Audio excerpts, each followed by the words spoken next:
Bonsoir chers téléspectateurs d'Afro Info 243, bienvenue dans votre édition vespérale des actualités. Après la frappe aérienne de l'armée ayant ciblé une position des rebelles de l'AFC M23 près de Kalamb, dans le territoire de Massissi, le drone de force gouvernementale a aussi frappé la nuit de lundi à ce mardi 21 octobre, une autre position des rebelles à Ioula, dans le groupement Kisimba, territoire de Walikale, au nord Kivu. Selon des sources locales, la bombe tirée par le drone est tombée près d'un camp des rebelles sur les 3 installés dans la zone. Le bilan humain et les dégâts matériels causés par cette frappe ne sont pas encore connus car cette colline n'est pas accessible à la population. L'armée a mené plusieurs bombardements la nuit sur des positions rebelles dans la zone autour de Kalambé, Chwo-Kalonje, à la lisière des territoires de Walikale et Masisi. L'armée multiplie des frappes ciblées sur des positions des rebelles au nord Kivu et au sud Kivu.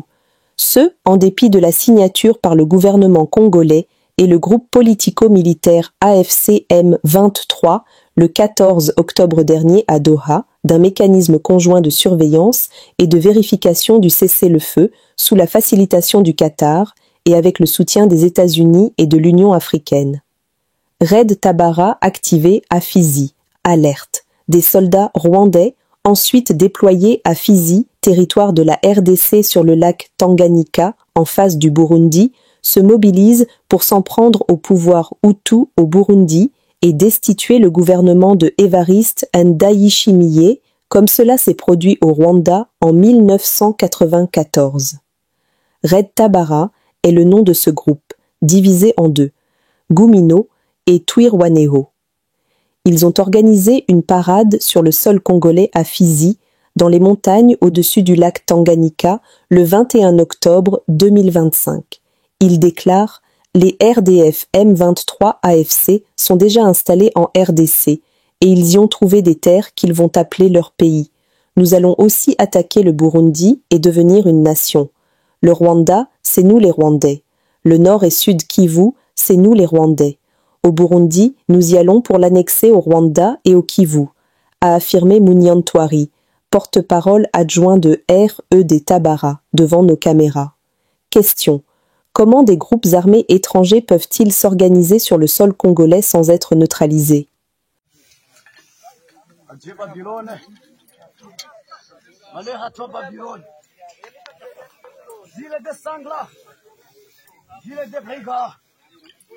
Ici, je ne parle pas Babylone de Nabucodonosor, mais Babylone du Caravane de l'Afrique. J'ai les mythomanes. Allez à toi, Babylone. Je le croyais sauveur de Babylone et j'ai essayé d'être stoïque.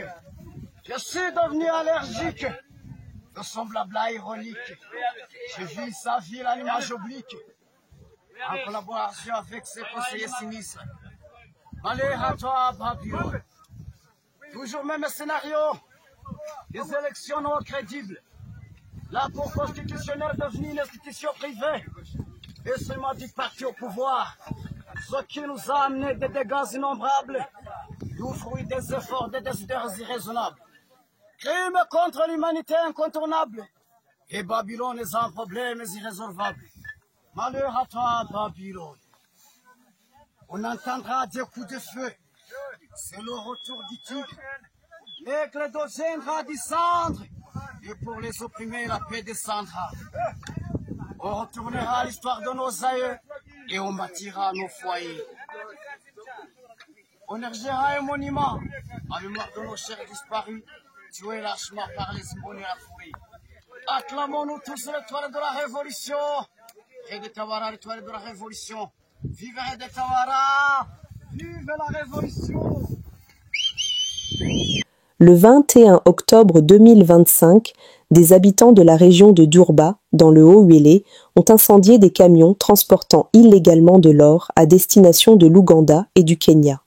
Selon la population locale, ces véhicules faisaient partie d'un trafic transfrontalier établi depuis 2013 et les habitants accusent des acteurs privés, dont Corneille Nangaa, de collaborer avec le M23 pour ce commerce clandestin. Un des camions transportait du carburant et les 5 autres étaient chargés d'or. Ces camions faisaient une route de retour vers l'Ouganda avant d'être rechargé pour Kampala le 22 octobre. L'itinéraire régulier passait par Arua, Ouganda, Durba, RDC, Kampala, Nairobi, et selon les habitants, ce commerce clandestin toléré jusqu'à aujourd'hui suscite un élan de légitime défense de la population locale.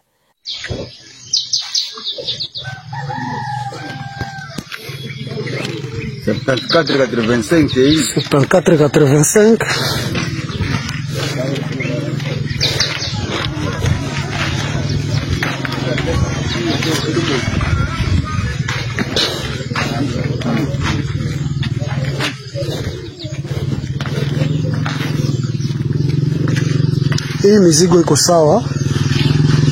Ile mizigo na iko sawa. Hii ni 2437. Ile haya zimika na ile moto kamata. 2437 bado ngali nawaka mpaka sasa.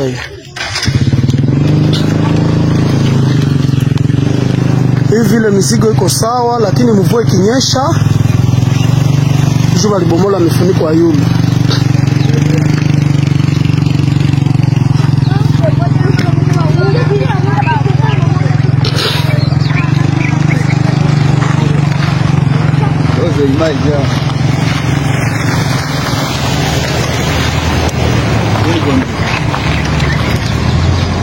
Hii ni ya Vie Jose Pere.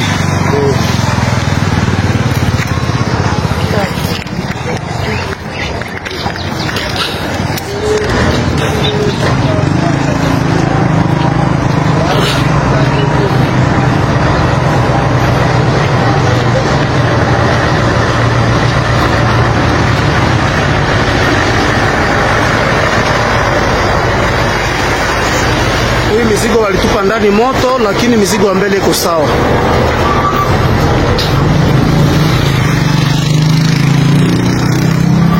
Hii ni 2730 racheté.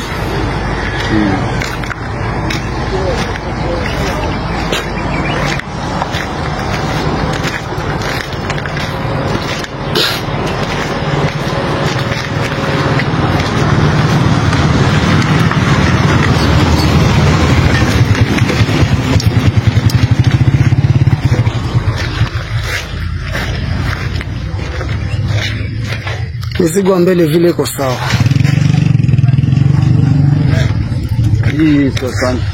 Hii ni Mokili 6398.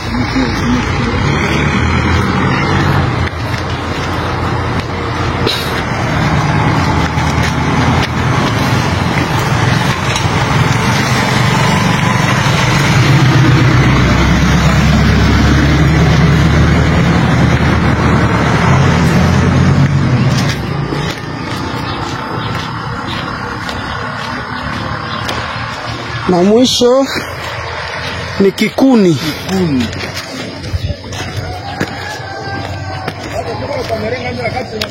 Hey.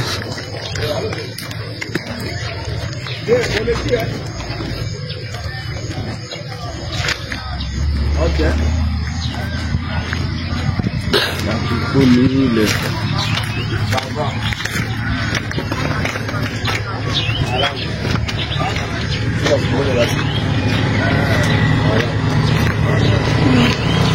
Okay, drop it.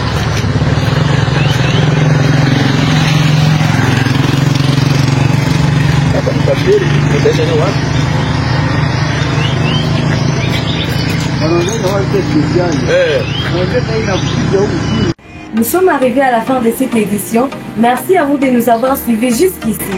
Si vous avez apprécié ces contenus, n'oubliez pas de vous abonner à notre chaîne, d'activer la cloche de notification pour ne rien manquer de nos prochaines vidéos. Likez et partagez cette vidéo. On se retrouve très prochainement. À bientôt.